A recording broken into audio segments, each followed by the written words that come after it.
Hello Libra, Sun, Moon Rising, and Venus signs. Kamusta kayo? Sana po'y nasa mabuti kayong kalagayan. Welcome back po sa Star Tarot. Kung bago kayo rito, welcome din kayo. Thank you for your support. I truly appreciate it. God bless you all. Libra, slow down. Okay? And contemplate the tea, violets, and ivy tangled around the eaves. Kailangan na magpahinga kayo. This is a must, no? That you take a breather, that you take a break, yung ganon. Okay? Maaaring pagod na kayo, exhausted na kayo, so you really need to rest. What else? We have be present. Okay? Be present in the here and now. Be present sa sitwasyon ninyo sa ngayon rather than focusing on what is already done, what is already in the past, or focusing on the future kasi walang practicality dyan, no? Ang makapangyarihang panahon is yung ngayon kasi dito meron tayong magagawa, no? Meron tayong mababago, meron tayong may improve, may experience natin ang mga nangyayari sa ngayon. Pero yung tapos na, wala na. It's already history. Kung ano naman yung sa future, we don't know kung ano yung dadating, di ba?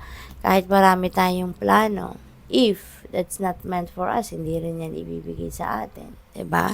Kaya dito na lang tayo sa ngayon. Whatever is unfolding right now, dito tayo mag-focus.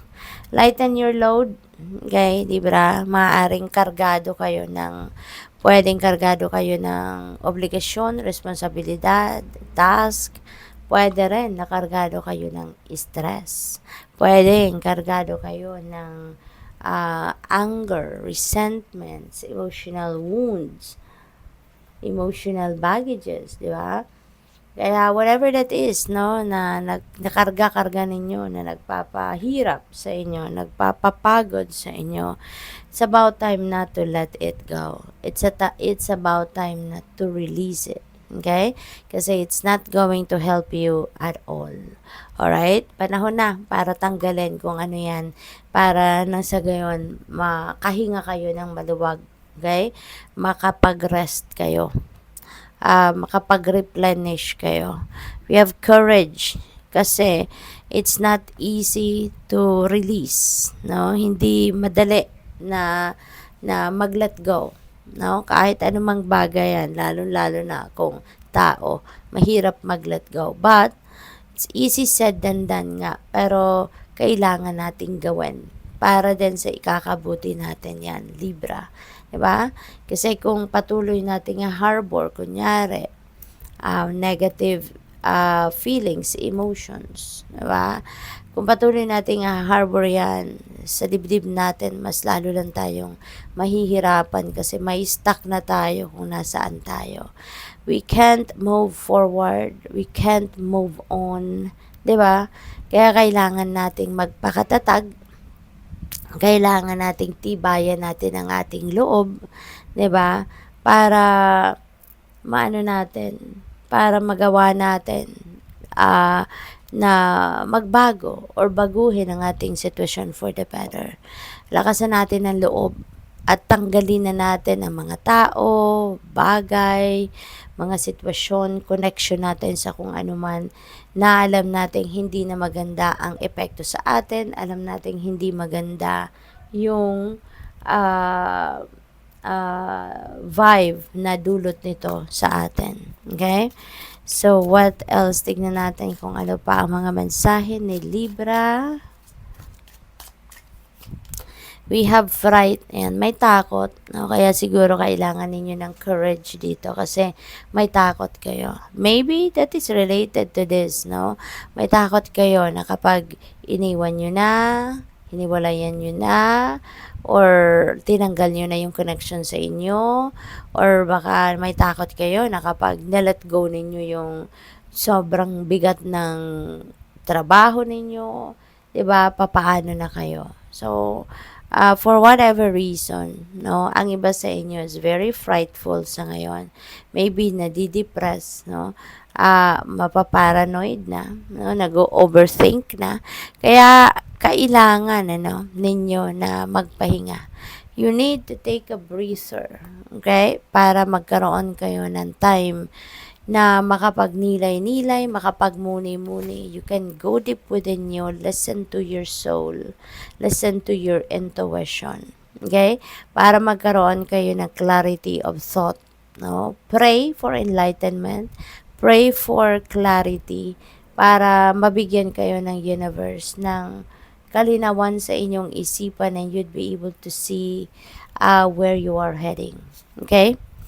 Relaxation. So, ito kailangan ninyo. You need to take a breather, mag-relax kayo. Kasi siguro, stress na ang isip ninyo. No? Siguro, yung puso ninyo nahihirapan na din. Kaya, you need to relax. Okay? You need to relax. Atras muna kayo sa kung anong pinagkakaabalahan ninyo, ano man yung mga pinag-worry ninyo. Atras muna kayo dyan. You deserve peace. You deserve tranquility. You deserve to experience serenity. Okay? Makakatulong yan na malinawan ang inyong isipan. No? Makita ninyo yung clear direction. We have imagination. Ayan. So, maybe ang iba sa inyo nagpo-fantasize kung ano yung gusto ninyong mangyari sa buhay ninyo in the future. Maybe ang iba sa inyo thinking or imagining kung ano yung dreams ninyo, ano yung mga goals ninyo, diba? Parang iniisip ninyo kung ano exactly siguro yung gusto ninyo ma-experience at a certain period of time. We have retreat. Ayan, so relax, breathe, retreat. Isa lang, halos ang sinasabi ng mga ito, Libra. Okay? You really need to relax and put yourself into stillness, mag-solitude kayo, yung ganon. No? Kaya, Libra, give yourself time. Give yourself time to care for yourself. Okay? Kailangan ninyong alagaan ang inyong sarili rito. We have hidden depths. Ayan, you only see the surface, look beyond. Kasi hindi lahat ng nakikita ng naked eye natin sa surface. That's all. That's it. Kailangan na ninyong mag-research pa. Kailangan ninyong laliman pa kung ano man ang inyong gustong malaman, laliman pa ang pagkakakilala sa tao or sa mga opportunities.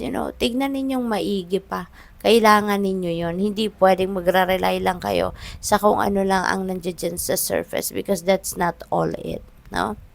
We have okay. Ayan. So, this is good. Kasi baka ang iba sa inyo makakakuha na ngayon ng approval. Baka ang iba sa inyo sa ngayon may in-applyan and you will be matatanggap kayo. Baka may mga examinations kayo na tinake and baka ngayon okay kasi nakapasa kayo, 'di ba? Or baka lalarga na kayo. Baka meron na kayo mga travel documents. Lahat okay na, papeles okay na, no? So, things are going to fall into its right places eventually. But you need to work on it, no? Tanggalin natin yung takot. Kasi pag takot tayo, may stuck tayo sa kung nasaan tayo. Libra. Kasi when you are scared, when you are fearful, frightful, it will hold you back. No, hindi yan ang pakiramdam na magpupush sa inyo para magpursige. Bagkus yan ang pakiramdam na magpe-prevent sa iyo for moving on and moving forward. Kaya transmute na natin yung takot na yan into something positive. Good luck sa iyo. Thank you for watching Love and Light. Namaste.